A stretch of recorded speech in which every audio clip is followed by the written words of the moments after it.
Breaking news.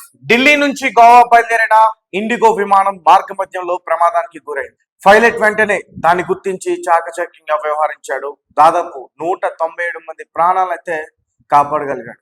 Yes, ఈ ఘటన నిన్న ముంబైలో చోటు చేసుకుంది. ఎందుకంటే ఢిల్లీ నుంచి బయలుదేరిన ఏదైతే ఇండిగో 6E6271 అనే విమానం మార్గ మధ్యంలో ఒక ఇంజన్ ఫెయిల్ అయిపోయింది. అయితే వాళ్ళని ఎలా అయినా సరే రక్షించాలి కాబట్టి పైలట్ వెంటనే దగ్గరలో ఉన్న విమానాశ్రయానికి ఎమర్జెన్సీ కాల్ అయితే చేయడం జరిగింది. వాళ్ళు కూడా సంప్రదించారు. దాని తర్వాత ముంబైలో ఉన్న ఛత్రపతి శివాజీ అనే ఒక ఇంటర్నేషనల్ ఎయిర్పోర్ట్ లో దాన్ని ఎమర్జెన్సీ ల్యాండింగ్ చేసి వెంటనే వారందరినీ కూడా కాపాడే ప్రయత్నం చేశారు. సో రీసెంట్ గా మనకు తెలుసు, ముఖ్యంగా భారతదేశంలోనే ఇలా ఇండిగో ఫ్లైట్లు కావచ్చు, ఎయిర్ ఇండియా ఫ్లైట్లు కావచ్చు, ఇతర వేరే విమాన సంస్థలు కావచ్చు, చాలా ప్రతి ఒక్క విమానం కూడా ఏదో ఒక సాంకేతిక లోపాలకి గురవుతా ఉన్నాయి. టెక్నికల్ ఇష్యూస్ ఎక్కువగా వస్తున్నాయి, ప్రాబ్లమ్స్ ఎక్కువగా వస్తున్నాయి. అయితే రీసెంట్ గా అహ్మదాబాద్ లో ఎటువంటి ఘటన జరిగిందో ఇప్పటికీ ఎవరు కూడా మర్చిపోలేకపోతున్నారు. నిజంగా అదంతా కూడా ఒక కళ అయితే బాగుండు అనిపిస్తా ఉంది ప్రతి ఒక్కరికి. ఎందుకంటే అక్కడ మరణించింది 2-3 కాదు, కొన్ని వందల మంది అక్కడ చనిపోయారు. అంటే ఆ విమానంలో ప్రయాణించే వారితో పాటు అక్కడ ఎక్కడైతే విమానం ఒక బీజే మెడికల్ కాలేజ్ ని ఢీకొనిందో అక్కడ కొంతమంది స్టూడెంట్స్ కూడా మరణించారు. వాళ్ళ మృతదేహాలు వాళ్ళ ఫ్యామిలీ మెంబర్స్ చూసుకోవడానికి కూడా లేకుండా మాసపు ముద్దల్లా అయిపోవడంతో డిఎన్ఏ టెస్టులు చేసి మరి వాళ్ళ బాడీస్ ని అప్పగించారు. సో ఈ ఘటనలు జరిగిన తర్వాత అసలు విమాన ప్రయాణాలు అంటేనే ప్రజలందరూ కూడా భయాందోళనకి గురవుతా ఉన్నారు. ముఖ్యంగా 11A సీట్, ఆ సీటు దొరికితే మాత్రమే విమానాల్లో ప్రయాణించాలని చెప్పేసి చాలా మంది నిర్ణయం తీసుకుంటా ఉన్నారు. అయితే రీసెంట్ గా అహ్మదాబాద్ లో జరిగిన ఈ సంఘటన ఏదైతే ఉందో దానికి సంబంధించి ఎయిర్ ఇండియా క్రాష్ అయిన తర్వాత దానికి సంబంధించిన కాక్పిట్ నుంచి అసలు ఏం జరిగింది అనే విషయాన్ని కూడా బయటికి పెట్టే ప్రయత్నం చేస్తారు. ఎందుకంటే ఏదైనా కుట్ర కోణం ఉందా, ఎవరైనా కుట్ర పని ఈ రకంగా దాన్ని క్రాష్ చేసే ప్రయత్నం చేశారా, ఇంత వందల మంది ప్రాణాలని పలుకోవడానికి ప్రయత్నించారా అనే కోణంలో కూడా దర్యాప్తులు అయితే జరిగాయి.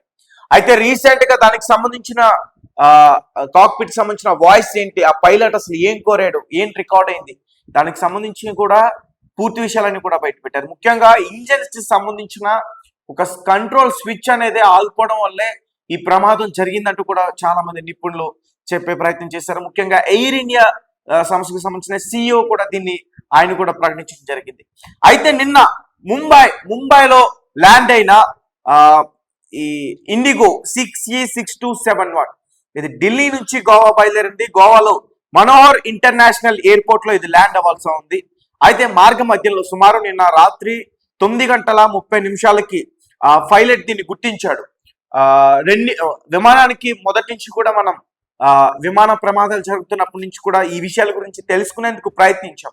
ఎందుకంటే ఒక ఇంజన్ ఫెయిల్ అయినా మరొక ఇంజన్ తో ప్రజల్ని ఆ ప్రయాణికుల్ని సురక్షితంగా ఒక ప్రాంతానికి తీసుకొచ్చే ఆ ప్రయత్నం చేయొచ్చు అనే ఒక ఇది ఉంటుందనేది ప్రతి ఒక్కరికి కూడా తెలిసింది. అయితే రీసెంట్ గా ఇక్కడ కూడా అటువంటి సంఘటన జరిగింది. అయితే ఈ 6E6271 ఈ విమానానికి 2 ఇంజన్స్ ఉంటాయి. ప్రతి విమానానికి 2 ఇంజన్స్ ఉంటాయి. మార్గ మధ్యలో ప్రమాదం గురైతే సేఫ్ గా ల్యాండ్ చేయడానికి. అయితే ఇక్కడ కూడా అటువంటి ప్రమాదమే గురైంది.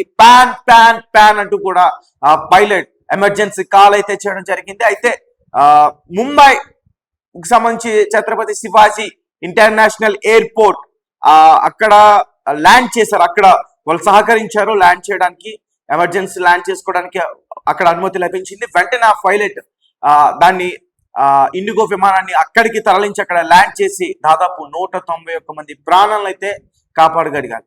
అయితే మొత్తం అంటే ఒక 20 నిమిషాల పాటు టైం పట్టింది. ఒకవేళ టైం కనుక కొంచెం ఎక్కువై ఉంటే ఖచ్చితంగా అహ్మదాబాద్ లో జరిగిన సంఘటన కంటే ఇంకా దారుణమైన సంఘటన మనం చూసేవాళ్ళం. ఎందుకంటే ఇక్కడ ఈ 6E6271 లో ఇంజన్ ఫెయిల్ అయిపోయింది. ఇంజన్ ఫెయిల్ అయిపోవడం వల్ల చాలా పెద్ద ప్రమాదానికి గురయ్యే అవకాశం ఉంటుంది. అయితే పైలట్ దాన్ని వెంటనే గుర్తించాడు కాబట్టి సేఫ్ గా ల్యాండ్ చేయగలిగాడు. అలాగే ముందుగానే ఎమర్జెన్సీ కాల్ ప్రకటించగలిగాడు. ప్యాన్ అంటూ కూడా కాల్ వెళ్ళింది. అక్కడ సహకరించి ఆ విమానాన్ని సేఫ్ గా ల్యాండ్ చేశారు. అయితే విమానం ప్రమాదానికి గురైన సంఘటన అంటే ఎప్పుడైతే అతను కాల్ చేశాడో ఛత్రపతి శివాజీ అంతర్జాతీయ విమానాశ్రయానికి 9:25 రాత్రి వేళ అతను కాల్ అయితే అక్కడ చేయడం జరిగింది. అక్కడ అనుమతి లభించిన తర్వాత సుమారు 9:42 ఆ టైంకి అతను సేఫ్ గా ల్యాండ్ చేయగలిగాడు. రైట్, దీనికి సంబంధించిన పూర్తి విషయాలన్నీ కూడా నేను మరింత చెప్పేందుకు ప్రయత్నిస్తా.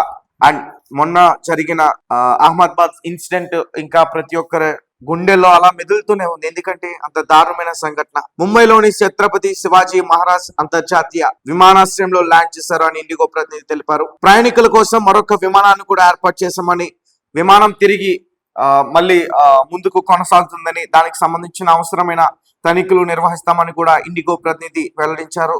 అయితే ఇది ఊహించని పరిస్థితి కారణంగా మా కస్టమర్లకు అందులో ప్రయాణించిన ప్రతి ఒక్కరికి కూడా వారికి కలిగిన అసౌకర్యానికి మేము చాలా చింతిస్తా ఉన్నాం అని, ఇండిగోలో కస్టమర్లు, సిబ్బంది, విమానాల భద్రత చాలా అత్యంత ముఖ్యమైనది అని ఇండిగో ప్రతినిధి ఆయన ఒక ఎక్స్ అకౌంట్ వేదికగా కూడా తెలియజేశారు. సో గైస్, చూసారు కదా ఎందుకు విమానాలు ఇలాంటి ప్రమాదాలకి గురవుతున్నాయి, అసలు కారణాలు ఏం కావచ్చు.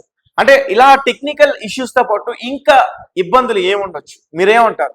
నిజానికి ఒక పక్షి తాకడం వల్ల కూడా ఒక పెద్ద విమానం ప్రమాదానికి గురవుతుందంటూ కూడా చెప్తా ఉన్నారు నిపుణులు. అది ఎంతవరకు వాస్తవం, దాని గురించి మీ అభిప్రాయం ఏంటి? ఇప్పటి వరకు దీని గురించి, ఈ ప్రమాదాలు జరిగిన తర్వాత మీరేం నేర్చుకున్నారు, ఏం తెలుసుకున్నారు?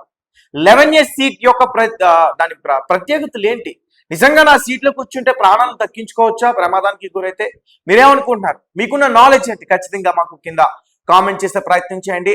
అండ్ ఏదైతే ఇండిగో విమానం ఉందో దాన్ని సేఫ్ గా ల్యాండ్ చేయగలిగారు, ఎవరికి ఎటువంటి ప్రమాదం జరగలేదు. అలాగే ల్యాండ్ చేసిన తర్వాత ఎయిర్పోర్ట్ కి సంబంధించిన అంబులెన్స్ అన్ని కూడా అక్కడికి వెంటనే రావటం, ఆ ప్రయాణికుల్ని సురక్షితంగా తరలించడం, తర్వాత హెల్త్ చెకప్ తర్వాత మరొక విమానాన్ని ఏర్పాటు చేసి వారు గమ్యానికి చేరుకునేలాగా ఏర్పాట్లు చేయటం ఇండిగో సంస్థ, ఇవన్నీ కూడా జరిగాయి. కాకపోతే ఈ మధ్య కాలంలో ఎక్కువగా ఇటువంటి విమాన ప్రమాదాలు ఎక్కువగా గురవుతా ఉన్నాయి. విమానాలన్నీ కూడా ఒక్క సంస్థని కాదు, ఇండిగో కావచ్చు, ఎయిర్ ఇండియా కావచ్చు, ఇతర వేరే ఉన్న సంస్థలు కూడా ఏదో ఒక టెక్నికల్ ఇష్యూకి గురవుతా ఉంది. అంటే దీన్ని అసలు మనం ఎలా తీసుకోవాలి, ఎలా ఆలోచించాలి? మీరు ఇచ్చే సమాధానం ఏంటి?